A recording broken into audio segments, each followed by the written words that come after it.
দুনিয়াতে আপনি কতটুকু খাচ্ছেন, করছেন, কতটুকু ব্যবসা বাণিজ্য করছেন, কতটুকু স্ট্যাটাসের মালিক, এটা বড় কথা নয়। আপনি দিন শেষে জান্নাতে যেতে পারবো কিনা এটাই বড় কথা। যদি জান্নাতে যেতে পারি ইনশাআল্লাহ তাআলা আমরা সফল।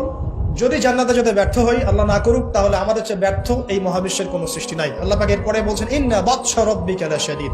জেনে রাখো, যারা আল্লাহর বিরোধিতা করবে, তার নবী, তার আসমানি কিতাব এবং দ্বীনের বিরোধিতা করবে, তাদের জন্য আল্লাহর শাস্তি আছে। এই শাস্তিটা প্রচন্ড কঠিন। ইন্না বাতশা রাব্বিকা লাশাদীদ। আল্লাহ পাকের শাস্তি প্রচন্ড কঠিন। আমরা একটা কনসেপ্ট লালন করি মাথায়, আল্লাহ পাক গফুরুর রহিম, রহমানুর রহিম, ঠিক আছে তাই না? একই সাথে আল্লাহ পাক কিন্তু শাদীদুল ইকাব বটে। আল্লাহ পাক একই সাথে কিন্তু কঠোর শাস্তিদাতাও বটে। আল্লাহ এটা বলছেন ইন্না বাতশা রাব্বিকা লাশাদীদ। আল্লাহ পাক ছাড় দিচ্ছেন আমাদেরকে, ছেড়ে দিবেন না। কিন্তু তোমরা যারা এখন নামাজ পড়ছো না, সওম রাখছো না, হারাম কাজে লিপ্ত আছো, হারাম খাচ্ছ এবং জেনায়, পর্নে, মাদকে লিপ্ত আছো, অহেতুক সময় নষ্ট করছো, দিনের কোনো ফিকির নাই, আল্লাহ পাক কিন্তু সবকিছু দেখছেন, আল্লাহ পাক কিন্তু সবকিছু শুনছেন। আল্লাহ রাব্বুল আলামিন সুযোগ দিচ্ছেন, সময় দিচ্ছেন, তাই বলে কিন্তু আল্লাহ পাক ছেড়ে দিবেন না কখনো। আল্লাহ রাব্বুল আলামিন কিন্তু পুঙ্খানুপুঙ্খ হিসাব নেবেন। এটাই বলছেন ইন্না বাতশা রাব্বিকা লাশাদীদ। আল্লাহ পাকের শাস্তি কিন্তু বড়ই কঠিন। আল্লাহ পাক আমাদের সবাইকে তার শাস্তি থেকে হেফাজত করুন, আমিন। একটা এক্সাম্পল দিচ্ছি খালি, জাস্ট। আবু তালেব নাম শুনেছেন? কে ছিল? রাসূল সাল্লাল্লাহু আলাইহি ওয়াসাল্লামের চাচা।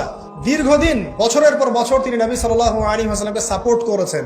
যদিও তিনি মুসলিম হননি, কিন্তু সাপোর্ট করেছেন, ফাইন্যান্সিয়াল সাপোর্ট, সোশ্যাল সাপোর্ট, তাকে সাপোর্ট দিয়েছেন। কিন্তু শেষমেশ তিনি লা ইলাহা ইল্লাল্লাহ পড়তে পারেন নাই, মুমিন মুসলিম হননি। কিন্তু নবীকে এমন ভাবে সাপোর্ট দিয়েছেন যেটা আরবের কেউ দেয়নি তাকে।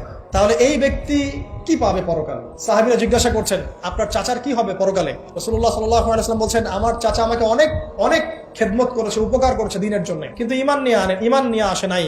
যদি সে ঈমান নিয়ে আসতো, আমি তার প্রতি সুপারিশ করতাম। তিনি চাচাকে বলেছিল না, খালি একবার বলেন লা ইলাহা ইল্লাল্লাহ, আমি আপনার জন্য আল্লাহর কাছে সুপারিশ করব ইনশাআল্লাহ। তিনি ঈমান আনেননি। এই কারণে জাহান্নামের সবচেয়ে নিম্নতর শাস্তি তাকে দেওয়া হবে। সেটা কি?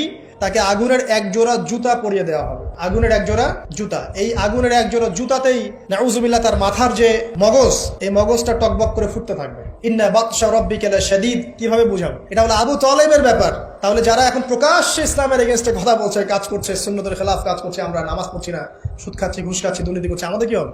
জাস্ট নিজের ফিকির করেন, ডান বাম সব ভুলে যান, নিজের কবরের ফিকির করেন। জাস্ট নিজের কবরের ফিকির করেন যে আপনি আমি কবরে গেলে কি করবো, এই ফিকির করেন। দেখবেন নিজে ভালো হলে সব ভালো হয়ে যাবে ইনশাআল্লাহ। নিজে ভালো হবো না, কিছুই ভালো হবে না। আল্লাহ পাক আমাদের সবাইকে আল্লাহর আযাব থেকে বাঁচান, আমিন। আল্লাহ পাক আযাবের কথা বলছেন, সাথে এটাও বলছেন ইন্নাহু হুয়া ইউবদিউ ওয়া ইউঈদ ওয়া হুয়াল গফুরুল ওয়াদুদ। আল্লাহ পাক কঠিন শাস্তিদাতা বটে, তবে আল্লাহ রাব্বুল আলামিন সবকিছু সৃষ্টি করেছেন, আবার তার দিকেই সবকিছু ফিরে আসবে, এবং তিনি হচ্ছেন পরম প্রেমময় একজন সত্তা। কেউ যদি আল্লাহকে ভয় করে ইনস্ট্যান্ট তওবা করে ফিরে আসে, তার জীবনে যত গুনাহ থাক আল্লাহ পাক মাফ করে দিবেন ইনশাআল্লাহ।